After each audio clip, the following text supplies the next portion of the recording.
Welcome to the Jonathan Van Bilsen Show, featuring lively, in-depth conversation with compelling guests from our community. And here is our host, Jonathan Van Bilsen. Hello and welcome to our show.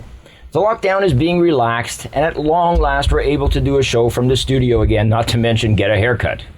Our guest today is family therapist Theo Selles, and we're going to discuss the art of psychology as well as the added stress of life during COVID times. Please welcome Theo Selles. Theo, welcome to the show. Thank you, John. It's an honor. The last time I saw you, this is new. You did not have this. It's pretty cool, right? It's very cool. It's excellent. I was watching, like a lot of people, I got caught up in the Netflix, gained my COVID-15 while I was doing that, like a lot of people, unfortunately. Right. And I came across this show called Norsemen, and I thought, these people are great. I want to be a Viking. So I grew a beard and got some beard jewelry, and now I'm a Viking, just like that. It's excellent. Amazing. And how's your Norwegian coming along?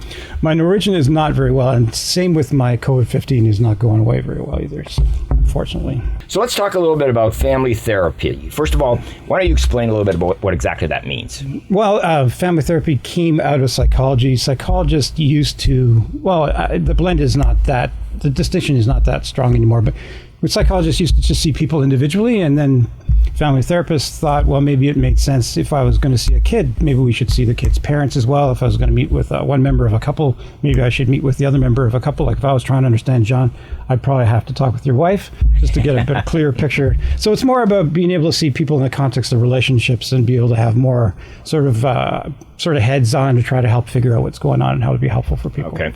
I'll go with the assumption that you're analyzing me on an ongoing basis, which in itself would be quite a challenge. Yes, it's been a struggle. So what's the difference between a family therapist, a psychiatrist, a psychologist, and so forth? Yeah, so there's not that much difference between a psychologist and a family therapist anymore. Lots of psychologists work with couples and families. The main difference between a psychiatrist and the rest of us is that psychiatrists are able to prescribe medication. And they tend overall not to spend as much time talking with you as maybe a psychologist or a family therapist or a social worker would. That's not always the case. I saw a psychiatrist myself, and as well as medication, he and I had great conversations. So the distinction isn't always that way, but that's generally the rule. And you've been doing this for a long time. Almost 30 years now, John. Wow, that's amazing. I don't know how that happened. So, and we'll get into exactly some of the details of what you do, but I'm curious because I've always thought as a psychologist or a psychiatrist or anyone who helps people with their problems, there must be a big degree of taking those stresses on yourself. Yeah, and that's a risk with my profession. I teach university and college students about how to do this job. And one of the things I teach them that I never learned was how to take care of yourself while you're doing this job. There's a lot of focus on us. We're helping people, but sometimes we forget to help ourselves. And if we're not careful, we do take on all of that and we burn out. That actually did happen to me. I ended up burning out and crashing out famously and having to recover and get a lot of help and get back on track. So that there is that risk. You're exposed to a lot of misery it's not all misery. There's great stories as well, but obviously people don't come to you because they're happy or doing well. Well, of course, that's the thing. And it must be difficult. I know that when I hear a sad story or I read an article that's very sad, it stays with me. And sometimes it gets buried for a few days and then it comes back and surfaces again, that sort of thing. So I can imagine how that must be quite stressful. Yeah, it can be. You have to be careful about it. In my profession, I think it's important to be able to have empathy, obviously, for people, but at the same time, be able to detach from that. So it's a very kind of an interesting kind of push-pull, right? I want to care for you. I want to know what it's like to be you. But at the same time, I have to respect that I'm not you and your problems are your problems. They're not my problems. I'm there to help you, but not take them on myself.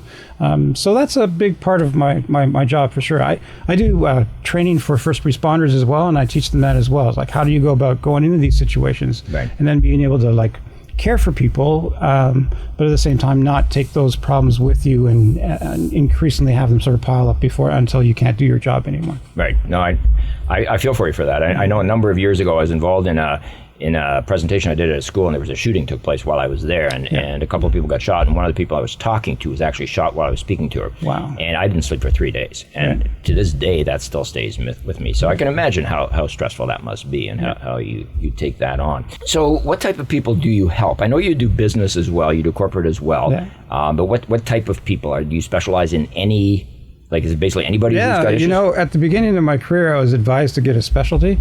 That would make it clear so people could know who to refer to me. And thankfully, I didn't. I said, I don't want to specialize in a particular issue. I just want to be able to deal. I relate to people, not issues, right? So it doesn't matter how old you are or what challenges you're having in your life.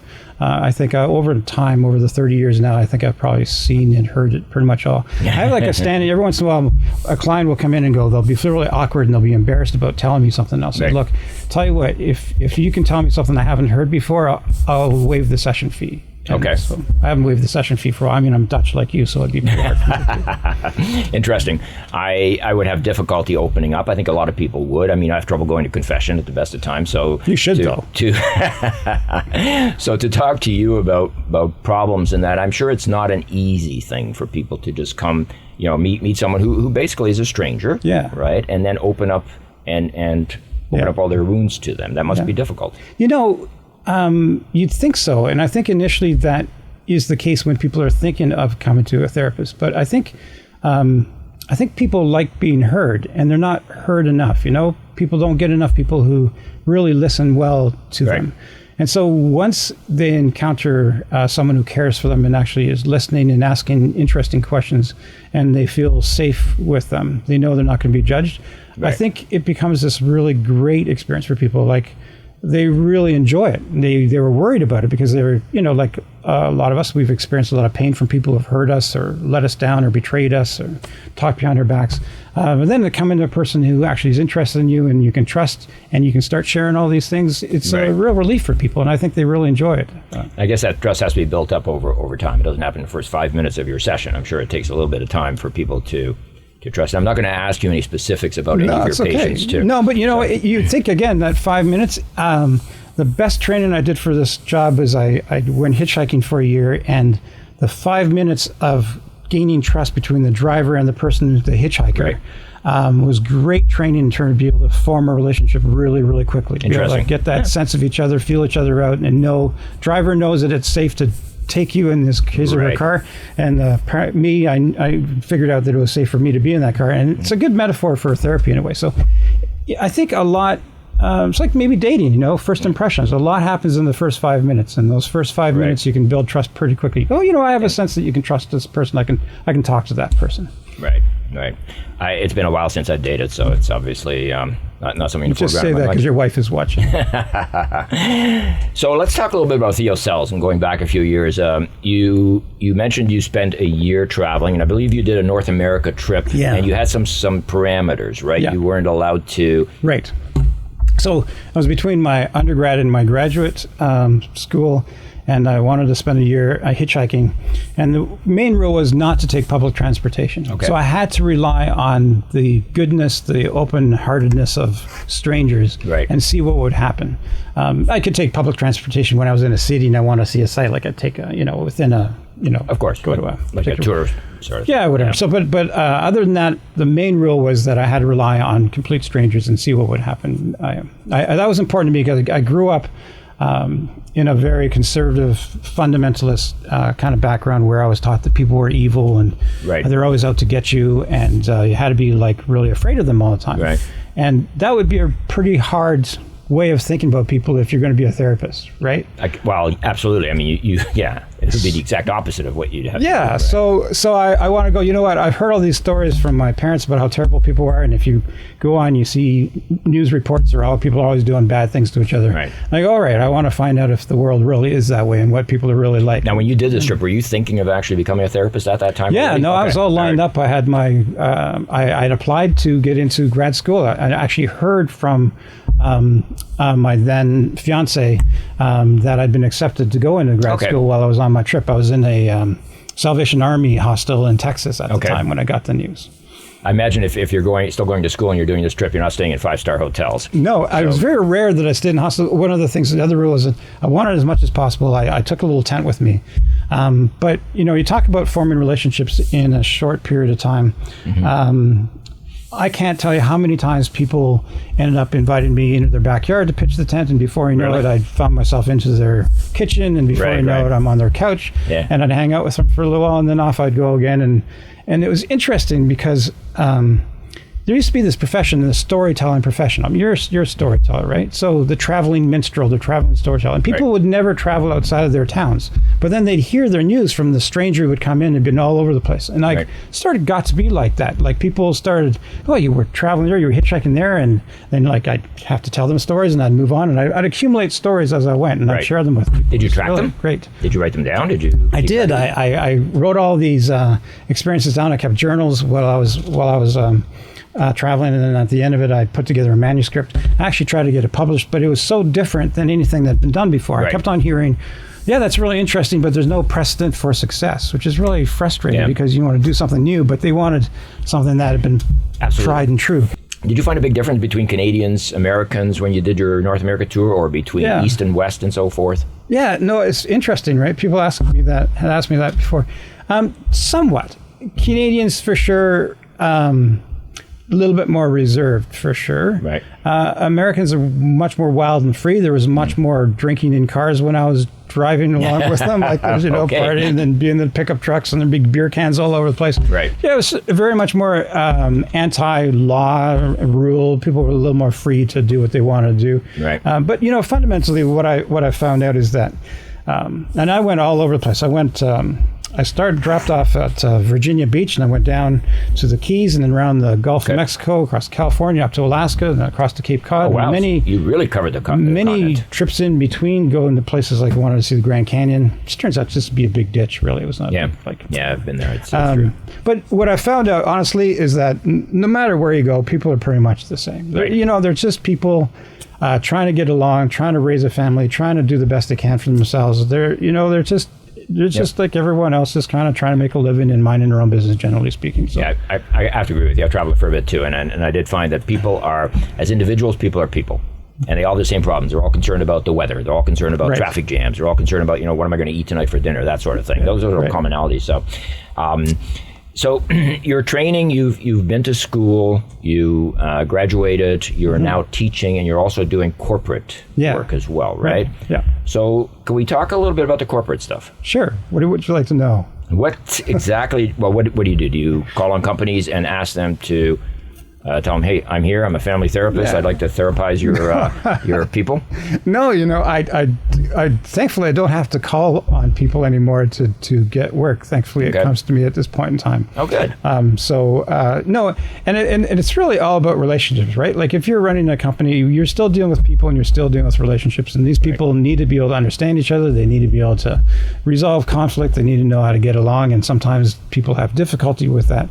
And so in those situations, they'll come in and meet with them and try to help them understand each other a little more and maybe communicate differently. And really, it's about getting your team to function a little bit more supportively with each other. Okay, I'm going to cut you right there for a minute because we're going to take a break for a commercial. When we come back, we're going to continue with information about, first of all, about COVID and things like that, all right, as well as what you do, how you get into this, and how people would contact you. Fair enough. After this break, we'll be right back. Hello, I'm Jonathan Van Bilsen for Photos and Travel, where we bring the world to your doorstep. During times like this, when traveling is next to impossible, a great way to see the world is through my television show, Photos and Travel, featured on the Rogers Television Network and YouTube. I've had the privilege of traveling to over 100 countries, and I've written dozens of articles about different locales and some of the experiences I've encountered. Together we'll explore the four corners of the globe. Join me as we follow elephants in Africa's Etosha Pan and walk in the history of Jerusalem. We have an entire episode dedicated to the country of Sri Lanka, formerly known as Ceylon, where we explore tea plantations and discover all kinds of wildlife. What better way than to discover the museums of Paris than from the comfort of your own living room, or watch a Mardi Gras parade in New Orleans. And of course, one of the most memorable episodes is the city of Petra in Jordan, and walking 30,000 steps from one end to another. In one of the shows, we visit the surrounding area of London and walk among the Druids and the Kings. And of course, being Dutch, my favorite city was Amsterdam, complete with windmills, canals, and bicycles. Join me on the Rogers Network or visit YouTube and search for Jonathan Van Bilsen's Photos and Travel. I'll be your tour guide, and together we'll explore this wonderful planet we live on. Welcome back. Our guest today is family therapist Theo Selles. Theo, welcome back. So we talked a little bit about your traveling and so forth. Let's talk a little bit about COVID and how people react during COVID. I'm sure that there must be a big difference to life after the pandemic started. People are locked away. People have issues. How has that affected your business? It's affected it. One way it's affected it is that I'm seeing my clients oftentimes by Zoom instead of in person, which is kind of an interesting challenge. It's not, I thought there would be more challenging. I thought that I'd miss that contact, but there is a element of that's missing, but overall it's been pretty well, still being able to connect with people via Zoom. In terms of the issues that people have or why they're coming to talk with me, on one level, they're the same issues that they've always had. People have the same difficulties living their lives.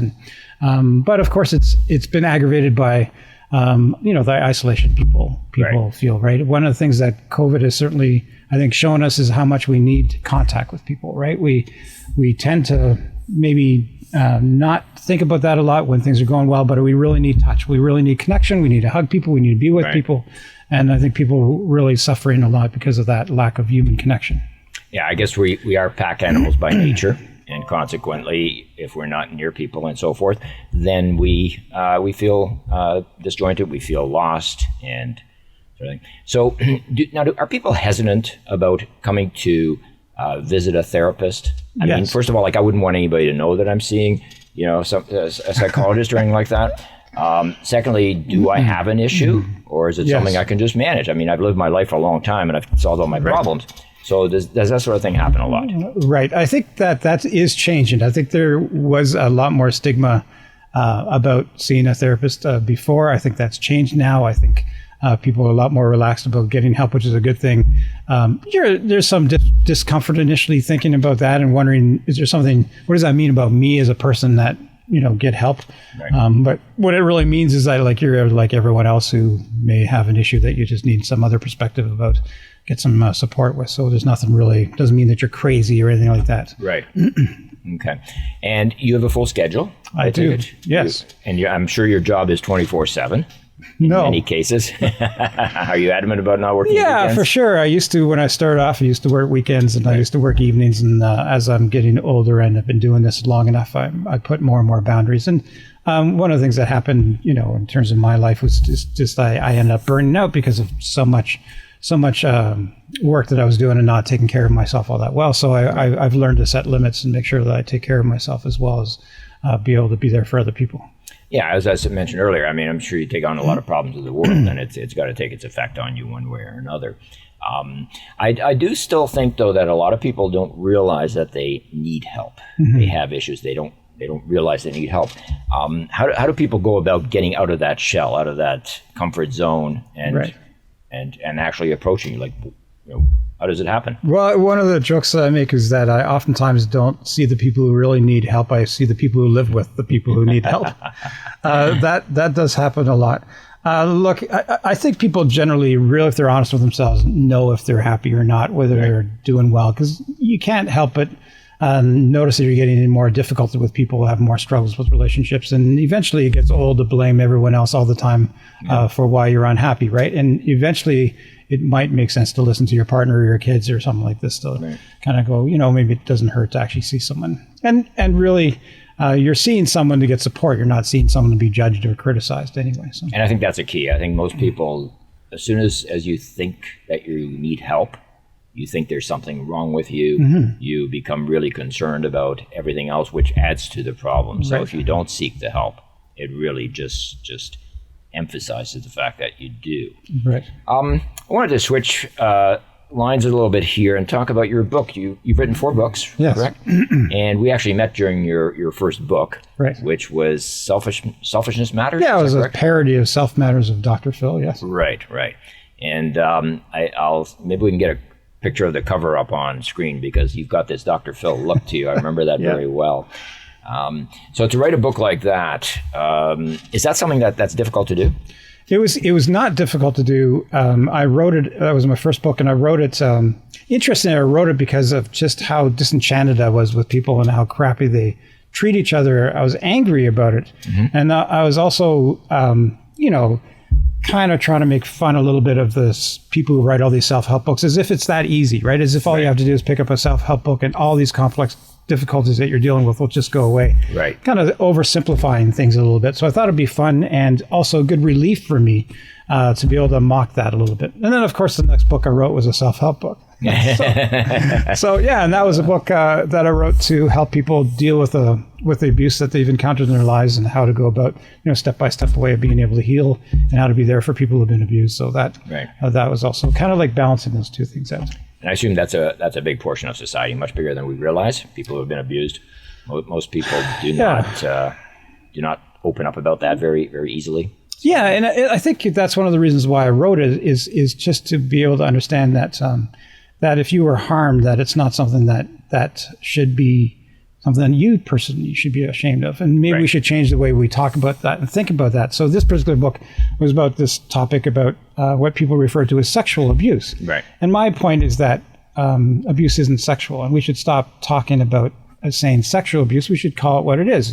People get molested, they get raped, they get groped and fondled, and people do all kinds of abusive things to it, but that's not a sexual thing. And it's important to be able to see the difference between those two things, because if you don't, then the two kind of contaminate each other, and you have this natural sexuality that ends up being associated with abuse, and you think it's all the same, and you're not able to enjoy that part of your life. So I wanted to write that book to help out people that were still struggling with that problem in their lives. And I understand the book's very successful. It has been successful, and the best success, John, is when I'll get an email from someone who's written my book and they're in Alberta or someplace and talk about the impact that's made in their lives. Nice. And it's not about number, and that way it's not about number of sales. It's about just hearing someone to kind of connect with you and go, that really made a difference. Like, wow, that's awesome. It's gratifying. I'm sure it's very gratifying. So, and the last book you wrote was a children's book. Yeah. So the previous book I wrote was like a fiction. It was like a fun sort of fictional account where, everything is romantic comedy where everything works out for people and they're happy, because I want to write a book about happiness and how it's possible to be happy. And then the last one was a book for children. There's a lot of pressure on children to have to be a particular thing. What are you going to be when you grow up? And I've always said you shouldn't ask children what they're going to be when they grow up. You can ask them who they're going to be and what kind of person they're going to be. There's a lot of pressure on trying to be a particular thing. And the book was about, little kids learning that it's okay for them not to be what other people are, but to find out who they are and be that person as opposed to trying to be somebody else. Which is very interesting, because I'm sure a lot of kids are pressured into going into a certain profession when they're in grade 8 or grade 9, just because their parents want them to, or their parents are involved in that. Yeah. Most of us, myself included, still aren't sure what we're going to be when we grow up. Yeah, me too. And growing up is something that I don't look forward to either. Don't do it. But it's there's a lot of pressure on kids. I mean, I know that grade 10 students have to pick university. It's crazy. They have to sort of line or map their career when they're in grade 10, when they're like 15, 16 years old. And that's extremely difficult. It's interesting. I may reread that book again, because I did find it quite humorous. And we will put that up on the screen as well. People can purchase your books on your website? Yeah, so there's a bit of a plug, theoseles.ca. The cool thing I think about my books, besides how great they are, is that all the proceeds from my book, every one of my books, goes to World Wildlife Fund. So I make not a dime on my books at all. It just is a nice way of being able to help people out, make people laugh a little bit, and also just raise some money for a charity. Excellent. That's very, very nice. Very commendable. So let's talk a little bit about the trauma side of the business. You do trauma consulting? Yeah. So yesterday I was in a site, for instance, where I was helping people deal with the loss of a coworker. Unfortunately, the person was hit by a car while they were out helping someone else whose car looked like they were in danger. So they stopped to be a good Samaritan and ended up losing their lives. And so I was there to help people with that, just all of a sudden losing this person that they've been working with for many years. And so there's lots of things, of course, that happen at workplace. You talked a little before, people getting shot, people committing suicide, all kinds of things. And so I come in and help them be able to process that and make sure that they don't end up developing, PTSD or some other mental health issue because of this. PTSD is something that, we won't dwell on it, but it's something that's sort of risen to the surface in the last number of years. Prior to that, people didn't really know about it. People didn't really think much about it. I know it was called shell shock. And before that, it was called soldier's heart. Right. So it's going back, way back. Right. And it's always been an issue that has been brushed under the table, or you're not a real person if that's how you feel, that sort of thing. But lately, I mentioned to you when we were off the air that I had been invited to the Sam Sharp breakfast in Ottawa a couple of times, and one of the people I got to speak with was Romeo Dallaire, who was a senator, and he was involved in the Rwanda crisis. And he actually made a comment. He sleeps about 3 or 4 hours a night, if that. He visits a psychiatrist. He visits a psychologist. The psychiatrist gives him drugs to help him sleep. The psychologist tells him not to take those drugs because he wants to analyze what's going on. So, and that's been going on for 25, 30 years in his case. So I'm sure there are many, many people like that. Another person that I met was the person who was the first responder at the shooting in Parliament, at the Peace Tower at that time. And these people are struggling. I mean, they're struggling. So it's good that help exists. I think the biggest problem, biggest issue is people don't come out and ask for the help. Yeah, to me, the biggest problem is that people are oftentimes put in situations without the proper training to be able to deal with them. For myself, over my practice, I mean, like I said, almost 30 years, I don't know how many times I've encountered first responders like police, fire, ambulance, whatever, come in and they talk about the struggles they've encountered by something they've experienced, and they talk about the addictions and the relationship breakups and the being off work and the flashbacks and all that kind of stuff. And I thought, what I really want to do is design a program for first responders that's based on all the things that my clients say they wish they had known going into the field. And that's a big thing, because there are reasons why some people get PTSD and some people don't. And it has a lot to do with the way we think about things, think about ourselves, or deal with things. And they're not provided those particular, my belief, they're not provided with that training enough. I think that's the real problem, is that there are ways to be able to process things, make sense of things that people aren't taught going into the situation, and that's why I offer that particular program for first responders. Right, and it's a successful program. Do you have a lot of? I teach a course at Humber College for paramedics to help them be able to do that, and so it's an ongoing process, of course. But I still always face this problem where people think, well, it's. The mental health part of it is still always sort of seen as being like a secondary or a tertiary kind of thing, right? We have to develop all these physical skills, but then the mental skills, well, we might, bring in a very brief little workshop or something about that. And that's in a lot of professions. I mean, anything to do with healthcare, it has that issue, I'm sure. I wanted to ask you what the future holds. You're a very busy person. You teach, you have your practice, you do the trauma consulting, you work for corporations, you're writing books. Are you... what does the future hold for Theo Selles? Oh man, I don't know. I don't know what I'm going to be when I grow up, and it's astonishing. I'm reaching the fearsome age of 60 in a little while, and I don't know how that happened, and honestly, haven't a clue. And I don't know, people, what are you going to do? I would like to maybe not work all the time. I grew up in a family business, and when you work in a family business, Pete's gardening service, as soon as you're old enough to carry something from one place to another, you start doing that, right? Yeah. So I'm conceiving a life where I'm maybe not working and figuring out what in the world that might look like. I did buy a puppy. I have a puppy, so that'll keep me very busy. I can't help you because I'm about 25 years away from turning 60, so I certainly can't help you. Of course. Theo, time has gone very, very quickly, as it always does when it's a very interesting conversation. I thank you very, very much for being here today. My pleasure, John. I'd like you all to join us next month when our guest is Rosario Greco. He's a hairstylist who's helped many people with hair loss as a result of cancer treatments. Please join us right here on Rogers TV.